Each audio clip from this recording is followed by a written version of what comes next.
ATV news मध्ये आपले स्वागत आहे। आपण पाहत आहात आदिवासी न्यूज वार्ता मध्ये परिसरातील क्रीडा, शैक्षणिक, राजकीय व इतरही घडामोडी।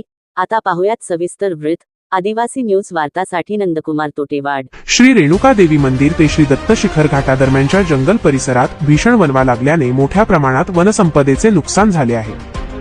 या आगीत अनेक सरपटणारे प्राणी व वनौषधी जळून खाक झाल्याची माहिती समोर येत असून जंगलातील जनावरे जीव वाचवण्यासाठी सैरभैर पळताना दिसत आहेत। या प्रकाराकडे वन विभागाच्या अधिकाऱ्यांचे दुर्लक्ष होत असल्याचा आरोप नागरिकांकडून केला जात आहे। पावसाळा संपल्यानंतर जंगल परिसरात आग पसरू नये म्हणून जाळ रेषा फायर लाईन तयार करणे आवश्यक असते, मात्र ती तयार न केल्यामुळे श्री रेणुका देवी ते श्री दत्त शिखर घाटाच्या दरम्यान गरुड गंगा आणि आश्रम परिसरातील जंगलात मोठ्या प्रमाणात आग भडकली आहे।